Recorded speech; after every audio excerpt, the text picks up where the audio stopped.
देखिए बच्चों, question number 7, ठीक है, थोड़ा कंफ्यूजिंग है लेकिन आसान क्वेश्चन है। कहता है under the specified condition substrate x मतलब जो स्टार्टिंग मटेरियल होगा, अंडर गो सब्सटीट्यूशन, उसके बाद फिर उसका एलिमिनेशन करना है, ठीक है। और आपको ए से लेकर डी तक 4 प्रोडक्ट मिलते हैं जैसे कि यहाँ पर दिखाया गया है, ठीक है। कहता है ए और बी जो है दोनों एक दूसरे के स्टीरियो आइसोमर्स मतलब दोनों एक दूसरे के ऑप्टिकल आइसोमर हो सकते हैं, ज्योमेट्रिकल आइसोमर हो सकते हैं, ठीक है। लेकिन कहता है दोनों एक दूसरे के इनांसियोमर नहीं है। इनांसियोमर मतलब दोनों एक दूसरे के मिरर इमेज नहीं है, ठीक है।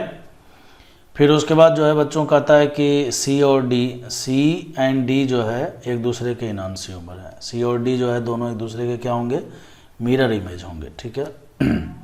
फिर कहता है A is not the isomer of C, A और सी एक दूसरे के आइसोमर नहीं है, ये भी बोल दिया इसने। तो कहता है कि बताइए कि स्टार्टिंग मटेरियल इन चारों में से कौन सा होगा, ठीक है। तो मैं उम्मीद करता हूँ आपको समझ में आ गया होगा। देखिए क्वेश्चन में कहता है कि स्टार्टिंग मटेरियल है एक्स, उसका जो है हम लोग क्या करेंगे, हाइड्रोलाइसिस करेंगे H2O, एक वीक न्यूक्लियोफाइल है, इस वीक न्यूक्लियोफाइल के द्वारा सब्सटीट्यूशन होगा। फिर बाद में हीटिंग किया गया है, हीटिंग करने का मतलब है कि एलिमिनेशन भी करना है, ठीक है। तो कुल मिलाकर कहता है 4 प्रोडक्ट आपको मिलेंगे, और वो जो 4 प्रोडक्ट मिलेंगे उस 4 में से 2 ए और बी जो है एक दूसरे के स्टीरियो आइसोमर होंगे, लेकिन दोनों एक दूसरे के इनांसियोमर नहीं हैं, ठीक है। और सी और डी जो है एक दूसरे के इनांसियोमर है, ठीक है। और ए और सी जो है एक दूसरे के आइसोमर, ए और सी जो है एक दूसरे का आइसोमर नहीं है। तो ये हमसे पूछा है, ठीक है। स्टार्ट करते हैं। तो देखिए बच्चों, इसमें जो है हमसे पूछा है स्टार्टिंग मटेरियल एक्स, और एक्स जो है चारों ऑप्शन में दिया हुआ है। तो स्वाभाविक बात है हमें इस क्वेश्चन को ऑप्शन वाइज ही सॉल्व करना होगा, ठीक है। ऑप्शन वाइज ही सॉल्व करेंगे। अब ध्यान से सुनिएगा जो मैं बोलने जा रहा हूँ। यहाँ पर देखिए बच्चों, जो स्टार्टिंग मटेरियल मान लेते हैं कि हमारा ये फर्स्ट है, first is the starting material, और यही करेक्ट आंसर होने वाला है, मान लेते हैं, ठीक है। तो इसका मतलब हम अब इसमें हाइड्रेशन करेंगे, सब्सटीट्यूशन रिएक्शन करेंगे। अब आप जानते हो बच्चों, ये जो H2O है वो एक वीक न्यूक्लियोफाइल है। कैसा न्यूक्लियोफाइल है? वीक न्यूक्लियोफाइल है। और वीक न्यूक्लियोफाइल में हम लोग जानते हैं कि वीक न्यूक्लियोफाइल जो है वो SN1 रिएक्शन को फेवर करता है। क्या करता है बच्चों? SN1 रिएक्शन को फेवर करता है। वैसे भी देखिए, सोचिए, अगर हम यहाँ पर SN1 रिएक्शन से नहीं जाते हैं, अगर हम यहाँ पर SN1 रिएक्शन से नहीं जाते हैं, मान लीजिए कि हम SN2 रिएक्शन से जाते हैं, तो ऐसी स्थिति में क्या होगा बच्चों, SN2 में आप जानते हो कि प्रोडक्ट तो एक ही मिलेगा, ठीक है। प्रोडक्ट में एक ही इन्वर्जन प्रोडक्ट मिलता है। लेकिन अगर हम SN1 मैकेनिज्म से जाते हैं तो वैसी स्थिति में आपको क्या मिलेगा, एक रिटेंशन और एक इन्वर्जन करके 2 प्रोडक्ट मिलेंगे, ठीक है। और फिर जो रिटेंशन इन्वर्जन जो भी प्रोडक्ट मिलेंगे, फिर हम जब उसमें एलिमिनेशन अप्लाई करेंगे, ठीक है, तो एलिमिनेशन करने से भी हमें 2 प्रोडक्ट मिलने वाला है। इसका मतलब जो चारों प्रोडक्ट मिलेगा ना, उस 4 में से 2 तो प्रोडक्ट मिलेंगे आपको सब्सटीट्यूशन से, और 2 प्रोडक्ट आपको मिलेंगे एलिमिनेशन से। समझ में आई बात? 2 प्रोडक्ट मिलेंगे सब्सटीट्यूशन से, 2 प्रोडक्ट मिलेंगे एलिमिनेशन से। कुल मिलाकर यही है। तो वैसे भी देखिए यहाँ पर H2O एक वीक न्यूक्लियोफाइल है, तो स्वाभाविक बात है ये SN1 रिएक्शन को ही फेवर करेगा। SN1 रिएक्शन होने के लिए एक अच्छा लिविंग ग्रुप का होना बहुत ज़रूरी है, ठीक है। साथ ही साथ लिविंग ग्रुप जहाँ पर लगा हुआ है वो लिविंग ग्रुप जो है 3 डिग्री का हो तो बहुत बढ़िया, मतलब वो कार्बन 3 डिग्री का हो तो बहुत बढ़िया। अदरवाइज 2 डिग्री में भी रेट अच्छा होता है, 1 डिग्री में रेट सबसे कम होता है। तो यहाँ पर बच्चों देखिए, जहाँ पर अल्काइल ब्रोमाइड बनाया हुआ है वो बेसिकली इस फर्स्ट वाले केस में 2 डिग्री है। यहाँ पर देखिए 3 डिग्री में, यहाँ पर 3 डिग्री है, और यहाँ पर भी 3 डिग्री है। तो इसका मतलब यह है कि SN1 मैकेनिज्म से जब हम जाएंगे, ठीक है, तो फर्स्ट वाले का रेट कम होगा, ठीक है, फर्स्ट वाले का रेट कम होगा, लेकिन होगा जरूर, ठीक है। जबकि यहाँ पर जैसे सेकेंड और थर्ड ऑप्शन के हिसाब से अगर हम देखेंगे तो सेकेंड और थर्ड में देखिए ये भी 3 डिग्री है और ये भी 3 डिग्री है। तो इसका मतलब ये दोनों SN1 को फेवर कर रहा है, कोई दिक्कत की बात नहीं। चलिए तो हम लोग एक एक करके स्टार्ट करते हैं, जैसे पहले से ही स्टार्ट करते हैं। तो पहले में बच्चों आपको पता है कि चूंकि SN1 मैकेनिज्म से जाना है तो इसका मतलब यहाँ से लिविंग ग्रुप लीव कर जाएगा और कार्बोकैटायन बनेगा। अब जब कार्बोकैटायन बनता है तो आप जानते हो कि ये sp2 हाइब्रिडाइज हो चुका है, प्लेनर हो चुका है, और जब यहाँ पर न्यूक्लियोफाइल अटैक करेगा तो न्यूक्लियोफाइल यहाँ पर जब अटैक करेगा बच्चों तो टॉप से भी अटैक करेगा और बॉटम से भी अटैक करेगा। कहने का मतलब 50% चांस है इसके टॉप से अटैक करने के और 50% बॉटम से अटैक करने के, और 2 प्रोडक्ट ये बनाएगा। ठीक है, चलिए तो हम बनाते हैं 2 प्रोडक्ट इस तरह से। सबसे पहले मैं क्या करता हूँ, इस तरह से 4 स्ट्रक्चर ही बना लेता हूँ। ठीक है, 4 स्ट्रक्चर इस तरह से बना लेता हूँ क्योंकि हमें चारों की जरूरत पड़ने वाली है।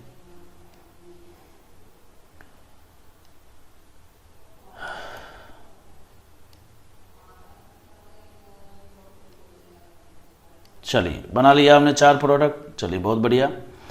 अब देखिए मैंने अभी आपको क्या बोला, मैंने आपको ये बोला कि चूंकि यहाँ पर कार्बोकैटायन बन चुका है तो कार्बोकैटायन पर इस H2O का अटैक होगा, और H2O का जब अटैक होगा तो आपको पता है कि यहाँ पर OH ग्रुप लगने वाला है। ठीक है, तो जो OH ग्रुप लगेगा उसके लगने की 2 प्रकार की स्थितियाँ होंगी। ऐसा हो सकता है कि OH जो है प्लेन के ऊपर हो, बोले तो वेज पर हो, और ऐसा हो सकता है कि OH जो है प्लेन के नीचे हो।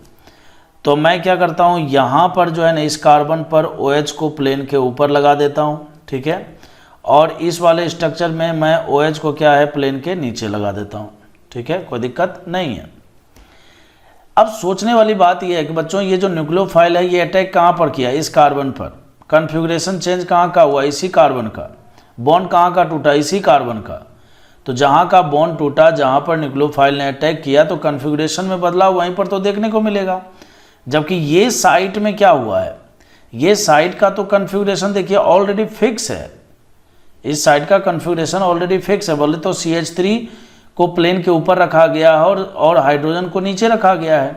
तो इसका मतलब क्या हो गया, इसका मतलब जब न्यूक्लियोफाइल यहाँ पर अटैक करने आएगा तो उसको न्यूक्लियोफाइल के यहाँ पर इस साइट पर अटैक करने से CH3 जहाँ पर लगा हुआ है उसके सेहत पर कोई फर्क नहीं पड़ेगा। समझ में आई बात। तो यही कारण है कि देखिए ये वेज पर है तो वेज पर ही आपको दिखेगा, सॉरी ये इस तरह से CH3, यहाँ पर आपको जो है इस तरह से ऐसे करके CH3 बना देना है, कोई दिक्कत नहीं हुआ। चलिए बहुत बढ़िया। अब और ध्यान से सुनेंगे। अब गौर से समझने वाली बात यह है बच्चों कि क्या ये जो जब अब हम इसका हीटिंग करेंगे, ठीक है, फर्स्ट का हीटिंग करें या सेकंड का हीटिंग करें, तो आपको पता है कि सबसे पहला नंबर क्या होता है। सबसे पहला नंबर जब भी कोई अल्कोहल आता है, ठीक है, अल्कोहल आता है तो सबसे पहला नंबर उसका हाइड्रोलाइसिस उस पर जो है एसिड बेस रिएक्शन होता है, प्रोटोनेशन हो जाता है, फिर ये लीव करता है, कार्बोकैटायन बनता है, और कार्बोकैटायन बनने के बाद फिर उसके बीटा पोजीशन से क्या होता है, बीटा पोजीशन से हाइड्रोजन निकाल के फिर हम अल्कीन बनाते हैं। ठीक है, तो अब कहने का मतलब यह है कि बच्चों जहाँ पर OH लगा हुआ है, इसका शॉर्टकट तरीका ये होता है कि जहाँ पर OH लगा हुआ है that will be alpha position, और उसके ठीक बगल वाला जहाँ पर हाइड्रोजन है वो बीटा पोजीशन। तो ये इधर भी हो सकता है, वो इधर भी हो सकता है कि नहीं। इसका मतलब ये हो गया कि अब हमें क्या करना है पता है, अब हमें जो है ना यहाँ से एक बार इधर वाले से हाइड्रोजन हटाना है और इधर जो है यहाँ से OH, यहाँ से OH और यहाँ से हाइड्रोजन हटाना है। ठीक है, ये स्ट्रक्चर की ज़रूरत पड़ेगी तो इसलिए मैं इस स्ट्रक्चर को गंदा नहीं करूँगा। ठीक है, तो कुल मिलाकर यहाँ से हाइड्रोजन हटाना है हमें, यहाँ से OH हटाना है, यहाँ से इस बीटा पोजीशन से ये। तो एक अल्कीन अगर आप गौर से देखेंगे तो आपको कुछ ऐसा बनता हुआ दिखेगा, और यहाँ पर जो है अभी भी वेज पर CH3 विद्यमान है। ठीक है, दूसरा जो स्ट्रक्चर होगा बच्चों उसमें जो है जैसे एक बार हमने इधर वाले साइड से यहाँ से अल्कीन बनाया तो एक अल्कीन जो है इधर वाले हाइड्रोजन को उठाने से भी तो बनेगा। समझ में एक बात। तो यहाँ से देखिए कुछ इस तरह का स्ट्रक्चर बन रहा है, और ये CH3 जो है यहीं का यहीं पर वेज पर ही रह जाएगा। अब कहता है, अब देखिए अब यहाँ पर ABCD 4 प्रोडक्ट तो हमें मिल गए। पहला क्वेश्चन समझ लीजिए, इसके बाद जो है इसके बाद सारे बहुत आसान लगेंगे, आपको तुरंत हो जाएगा। अब यहाँ पर ABCD, अब सवाल उठता है किसको A और B बोला जाए और किसको जो है C और D बोला जाए। ठीक है, कहता है A और B जो है दोनों एक दूसरे के स्टीरियो आइसोमर्स हैं। A और B क्या है बच्चों, एक दूसरे के स्टीरियो आइसोमर्स है, लेकिन जो है एक दूसरे के इनांसियोमर नहीं है, इनांसियोमर नहीं है। तो बच्चों अगर आप गौर से देखेंगे तो ये जो स्ट्रक्चर फर्स्ट है और ये जो स्ट्रक्चर सेकंड है, ठीक है। अब बहुत बार बच्चों को दिक्कत होता है कि हम सर देखें कहाँ से, ठीक है। देखिए देखने का हर हमेशा जो है ना दो तरीका होता है। जैसे ये हाथ है, ठीक है, इसका मिरर इमेज हमें देखना हो तो हम मिरर को यहाँ पर लगा सकते हैं, इसके ठीक बगल में, ठीक है। एक तो स्थिति ये हो सकती है और एक स्थिति ये हो सकती है कि मिरर हम ऐसे लगा दें या इसके नीचे इस तरह से लगा दें, ठीक है। तो यहाँ पर बच्चों एक बार आप क्या कीजिए, इस तरह से जब आप यहाँ पर मिरर लगाएंगे तो देखिए क्या होगा, मिरर में क्या दिखेगा। मिरर में बच्चों ये जो देखिए OH है, ये प्लेन के ऊपर है। अब आप सोचिए, ऐसे देखिए ये है, अब मान लीजिए ये उंगली हमने ऐसे कर दिया है और हमने मिरर यहाँ पर लगाया है, तो जो मिरर इमेज दिखेगा उसमें भी ये उंगली ऊपर ही दिखेगा ना, ये उंगली नीचे थोड़ी चला जाएगा। समझ में आई बात?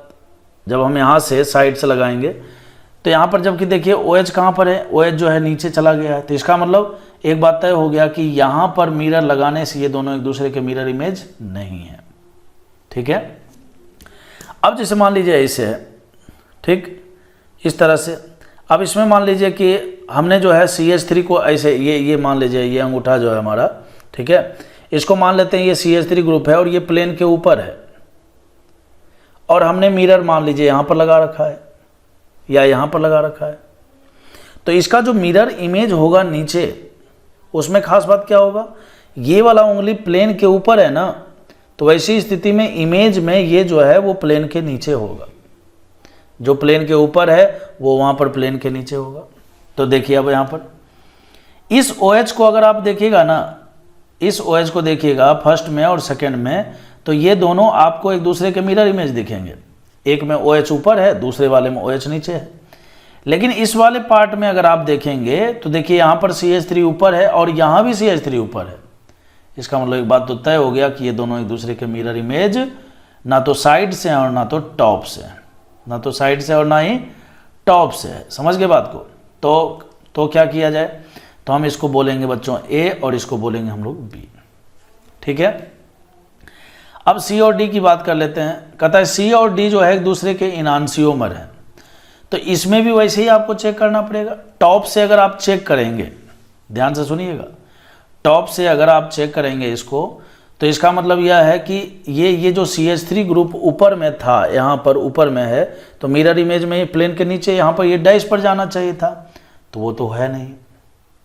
अब रही बात कि यहाँ पर अगर हम मिरर लगाएं, तो अगर हम यहाँ पर मिरर लगाएं तो वैसी स्थिति में देखिए, ठीक है, ये देखिए डबल बॉन्ड है, ये देखिए डबल बॉन्ड है बच्चों, यहाँ पर 1 2 3 है, तीसरे पर है ना, ठीक है। तो अगर ये इसका मिरर इमेज है तो ये रहा 1 2 3 और ये चौथे पर कैसे चला गया। इसका मतलब ये सिमेट्रिक फिगर नहीं है, ये दोनों एक दूसरे के मिरर इमेज नहीं है। समझ में आ रहा है क्या? तो कहने का मतलब यह है कि हमें A और B तो मिला, लेकिन और C और D भी मिला, C और D भी मिला, लेकिन C और D में क्या कहता है कि दोनों एक दूसरे के इनांसियोमर है। इनांसियोमर का मतलब होता है दोनों एक दूसरे के मिरर इमेज होने चाहिए, तो ये दोनों एक दूसरे के मिरर इमेज है ही नहीं। तो 4 प्रोडक्ट भी मिला, 4 में A और B को हमने आइडेंटिफाई भी कर लिया, कहता है नॉट इनांसियोमर, वो चल गया। C और D भी मिला, कहता है C और D इनांसियोमर है एक दूसरे के, तो वो इनांसियोमर मिला ही नहीं।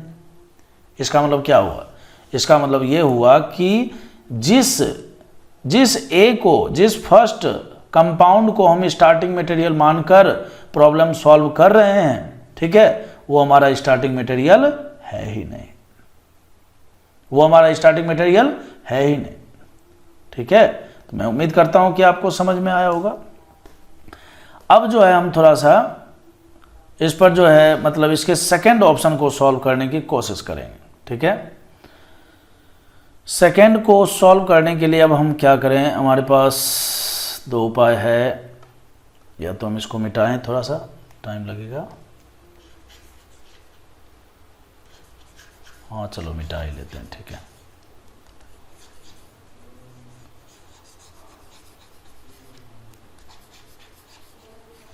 ठीक,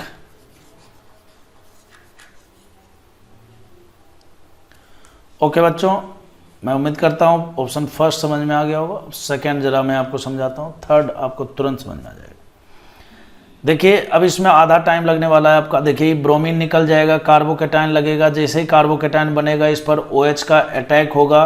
तो जब OH का अटैक होगा तो बच्चों OH जो है 2 प्रकार से जुड़ेगा। तो कुल मिलाकर मैं 4 फिगर यहाँ पर बना देता हूँ, ठीक है। इस तरह से मैं 4 फिगर यहाँ पर बना देता हूँ। 4 फिगर हमने बना दिया। चलिए बहुत बढ़िया। अब OH के लगाने की बात आएगी तो OH की स्थिति 2 प्रकार की हो सकती है। OH आएगा वेज पर, तो OH वेज पर आएगा तो CH3 नीचे। OH जो है ऐसा हो सकता है कि वेज पर इस बार CH3 आए और डैश पर जो है कौन चला जाए, OH चला जाए, ये हो सकता है।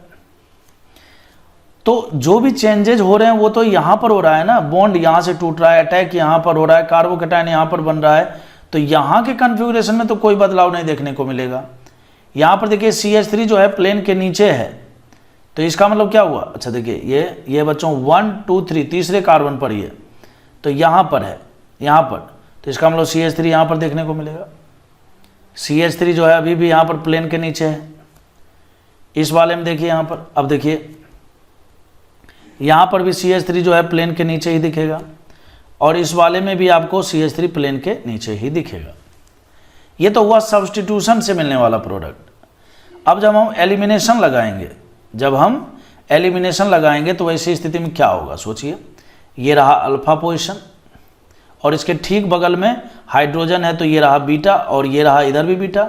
इसका मतलब 2 प्रकार के अल्कीन बनेंगे और चूंकि डबल बॉन्ड बन जाएगा यहाँ पर, तो फिर वेज डैश का कोई मतलब नहीं रहेगा। भाई डबल बॉन्ड आने का मतलब sp2 हाइब्रिडाइजेशन हो गया और sp2 हाइब्रिडाइजेशन का मतलब प्लेनर हो गया और प्लेनर हो गया तो फिर वेज डैश का तो कोई मतलब नहीं रहेगा। तो हमें क्या करना है, एक बार डबल बॉन्ड यहाँ पर बनाना है बच्चों और CH3 को सीधा प्लेनर बना देना है। एक बार डबल बॉन्ड इधर बनाना है और CH3 को ऐसे बना देना है। समझ में आई बात। अब सोचते हैं ABCD बच्चों, तो ये होगा A, ये होगा B और ये होगा C और ये होगा D। A और B के बारे में कहता है कि दोनों एक दूसरे के स्टीरियो आइसोमर्स होते हैं, ठीक है। दोनों एक दूसरे के क्या है बच्चों, हमने यहाँ पर देखिए डैश पर ये दिखाया है, तो वेज पर नहीं चाहते हुए भी हाइड्रोजन है, ठीक है। ये कॉमन सेंस की बात है। यहाँ पर भी वैसे ही बना देंगे, नहीं भी बनाए तो हाइड्रोजन चलेगा। तो A और B कहता है कि एक दूसरे के स्टीरियो आइसोमर्स हैं। देखिए कायरल सेंटर है दोनों में, ठीक है। दोनों एक दूसरे के ऑप्टिकल आइसोमर भी शो कर सकते हैं, ज्योमेट्रिकल भी शो कर सकते हैं, ठीक है, सिस ट्रांस के हिसाब से। खैर, तो कहने का मतलब एक दूसरे के स्टीरियो आइसोमर्स तो हैं ये। अब सवाल उठता है क्या ये दोनों एक दूसरे के मिरर इमेज हैं। तो मिरर इमेज देखने के लिए मैंने क्या सिखाया था अभी आपको। अगर आप टॉप से देखेंगे, देखिए इस वाले साइड को आप टॉप से देखिए, तो यहाँ पर क्या होगा कि इस वाले स्ट्रक्चर में फर्स्ट वाले में OH ऊपर है और दूसरे वाले में OH नीचे है। तो आपको लग रहा है कि दोनों एक दूसरे के मिरर इमेज हैं। लेकिन इस वाले साइड को देखिएगा तो यहाँ पर देखिए बच्चों CH3 अभी भी प्लेन के नीचे और इसमें अभी भी प्लेन के नीचे। तो ये क्या मतलब हुआ कि आधा पार्ट तो क्या हो रहा है, मिरर इमेज हमें दिख रहा है और आधा पार्ट मिरर इमेज नहीं दिख रहा है। भाई यहाँ पर मिरर इमेज तो तब माना जाता है ना जब यहाँ पर OH का मिरर इमेज जो है नीचे चला गया डैश पर, तो यहाँ पर जो CH3 नीचे था वो मिरर इमेज में प्लेन के ऊपर आ जाता। यानी कि दोनों एक दूसरे के मिरर इमेज नहीं है, इनांसियोमर नहीं है। इसका मतलब इन दोनों को A और B कहने में कोई दिक्कत नहीं है। तो बाकी बचे एलिमिनेशन वाले जो 2 प्रोडक्ट हैं उनको तो C और D कहना ही पड़ेगा। अब अगर वो C और D इस कंडीशन को, दिए गए क्वेश्चन के कंडीशन को सेटिस्फाइड करते हैं तो 2 ही हमारा स्टार्टिंग मटेरियल होगा। समझ पा रहे हैं क्या। तो अब देखिए बच्चों मिरर इमेज देखने का क्या तरीका। सबसे पहली बात, क्या ये टॉप से मिरर इमेज है। तो टॉप से मिरर इमेज नहीं है। कैसे नहीं है, देखिए अगर टॉप से ये मिरर इमेज होता, जैसे ये प्लेन है, ठीक है, और इसी में CH3 नीचे लगा हुआ है और हमने मिरर यहाँ पर लगाया, तो जो मिरर होगा उसमें प्लेन के ऊपर दिखेगा ये। समझ में आई बात। इसका मतलब टॉप से तो मिरर नहीं है। चलिए साइड से मिरर लगा के देखते हैं। तो साइड से मिरर लगाएंगे बच्चों तो देखिए यहाँ पर आपको CH3 यहाँ दिख रहा है, यहाँ भी दिख रहा है। डबल बॉन्ड इस राइट हैंड साइड में दिख रहा था, तो मिरर इमेज में यहाँ पर दिख रहा है। अब ये CH3 यहाँ पर दिख रहा है ना, तो मिरर में ये CH3 यहाँ पर दिखना चाहिए था, जो कि नहीं है। इसका मतलब क्या हुआ, इसका मतलब चारों के चारों प्रोडक्ट इससे भी मिले, ABCD भी मिला, A और B दोनों एक दूसरे के इनांशियोमर नहीं है, C और D इनांशियोमर होने चाहिए थे, लेकिन वो भी नहीं है। तो इसका मतलब दिए गए क्वेश्चन के कंडीशन को ये सेटिस्फाइड नहीं कर रहा है।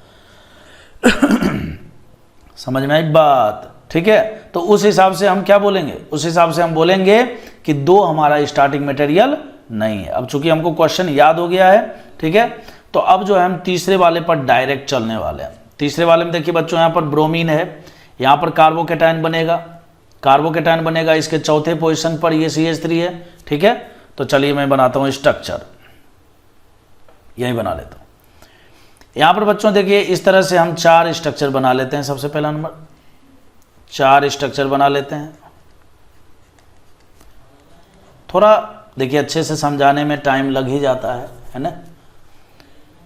तो बच्चों यहाँ पर देखिए हमने क्या देखा, हमने देखा कि यहाँ पर कार्बोकेटायन बन चुका है। फिर से मैं आपको एक बार दिखा देता हूँ, आपके पास बुक होगा भी। यहाँ देखिए कार्बोकेटायन बन चुका है और इस कार्बोकेटायन पर CH3 है, इसी कार्बोकेटायन पर जो है H2O का अटैक होने वाला है। इसका मतलब जब H2O का अटैक होगा तो टॉप से होगा और बॉटम से होगा। तो इसका मतलब क्या हुआ पता है, इसका मतलब ये हुआ कि एक स्थिति ऐसी होगी कि OH आएगा ऊपर और CH3 जाएगा नीचे, और एक स्थिति ऐसी होगी कि CH3 जाएगा ऊपर और OH जाएगा नीचे, ये होगा।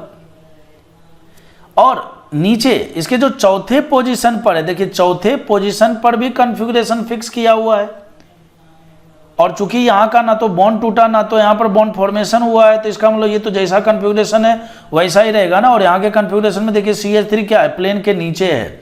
तो हम क्या करेंगे, यहाँ पर CH3 को परमानेंट प्लेन के नीचे जो है सेट कर देंगे, CH3 को प्लेन के नीचे सेट कर देंगे, ये CH3 को प्लेन के नीचे सेट कर देंगे। कर दिया क्या। अब रही बात, अभी मैंने सिखाया था बार बार आपको, ये अल्फा पोजीशन, हीटिंग करेंगे एलिमिनेशन होगा, तो हाइड्रोजन यहाँ से भी अल्फा बीटा एलिमिनेशन से हो सकता है, इधर से भी हो सकता है। इसका मतलब 2 प्रकार, चूंकि यहाँ पर डबल बॉन्ड बनेगा तो डबल बॉन्ड बनने से sp2 हाइब्रिडाइजेशन आ जाएगा, और sp2 हाइब्रिडाइजेशन से प्लेनर हो जाएगा सिस्टम, ये वाला कार्बन जो है प्लेनर हो जाएगा। तो यहाँ पर अब वेज डैश वाली बात रहेगी नहीं। तो इसका मतलब ये जो CH3 बच्चों, ये आपको इसी प्लेन में ऐसे दिखेगा, और एक डबल बॉन्ड आपको यहाँ पर दिखेगा, ठीक है। अब देखिए, अब आपको मजा आ जाएगा। ये रहा A, ये रहा B, और ये रहा C, और ये रहा D, ठीक है। A और B जो है दोनों बच्चों एक दूसरे के स्टीरियो आइसोमर्स, कैसे कायरल सेंटर भी है मौजूद दोनों में, ठीक है। कायरल सेंटर, दो कायरल सेंटर है मौजूद, ठीक है। क्या ये दोनों एक दूसरे के मिरर इमेज है, तो देखिए ये वाला पार्ट तो आपको एक दूसरे के मिरर इमेज दिखेगा, लेकिन ये वाला पार्ट में बच्चों देखिए CH3 अभी प्लेन के नीचे है, यहाँ पर अभी प्लेन के नीचे, दोनों एक दूसरे के मिरर इमेज नहीं है, दोनों एक दूसरे के मिरर। अब बोलोगे साइड से सर, तो बच्चों साइड से अगर ये मिरर इमेज होते, अगर यहाँ पर मिरर रखने से मिरर इमेज होते, तो ये OH प्लेन के ऊपर है, तो मिरर इमेज में भी ये प्लेन के ऊपर ही दिखते। समझ में आ रहा है क्या। तो ना तो ये साइड से मिरर इमेज है और ना तो टॉप से मिरर इमेज है। इसका मतलब यही है हमारा A और B। अब इसको देखिए, इसमें बच्चों यहाँ पर जब आप यहाँ पर प्लेन मिरर लगाएंगे, यहाँ पर मिरर लगाएंगे, तो ये देखिए दोनों आपको एक दूसरे के मिरर इमेज दिख रहे हैं, दिख रहे हैं कि नहीं। तो कहने का मतलब क्या हो गया, तो ये C और D इनांशियोमर हो गया एक दूसरे के। A और B क्या हो गया, A और B दोनों एक स्टीरियो आइसोमर, देखिए स्टीरियो आइसोमर सारे हैं, ठीक है। तो A और B जो है, A और B दोनों एक दूसरे के इनांशियोमर नहीं हुए, ये दोनों एक दूसरे के इनांशियोमर मतलब मिरर इमेज हैं। समझ गए बात को। तो कहने का मतलब यह हो गया कि ABCD हमें सब कुछ मिल रहा है ना यहाँ पर, और जो यहाँ पर जो कंडीशन दिया हुआ है वो कंडीशन भी सेटिस्फाइड कर रहा है। फिर कहता है A और C एक दूसरे के आइसोमर नहीं है, तो वो भी चेक कर लेते हैं बच्चों। A और C आइसोमर कैसे हो सकते बताइए। यहाँ पर ऑक्सीजन OH ग्रुप दिख रहा है और इसमें OH कहीं पर दिख ही नहीं रहा है, तो मोलिकुलर फॉर्मूला ही जब नहीं सेम होना है तो क्या A और C एक दूसरे का आइसोमर है, नहीं है। तो इसका मतलब ABCD सब कुछ मिल गया। A और B एक दूसरे के इनांशियोमर नहीं है और C और D एक दूसरे के इनांशियोमर हैं। इसका मतलब ये हो गया कि अगर हमारा स्टार्टिंग मटेरियल ये 3 होता है, तो ऐसी स्थिति में जब हम इसके द्वारा सब्स्टिट्यूशन करेंगे और फिर जब हम हीटिंग करेंगे ठीक है। तो डिहाइड्रेशन के बाद 2 प्रोडक्ट अल्कीन्स के मिलेंगे और 2 प्रोडक्ट जो है हमें अल्कोहल के मिलेंगे, ठीक है, और हमें ABCD चारों प्रोडक्ट मिल जाएंगे। और क्वेश्चन में दिए गए सारे कंडीशन को ये सेटिस्फाइड कर रहा है, ठीक है। तो बताइए आंसर क्या हो जाएगा, स्टार्टिंग मटेरियल क्या हो जाएगा बच्चों, 3 हो जाएगा, सी तो इसका करेक्ट आंसर है, ठीक है।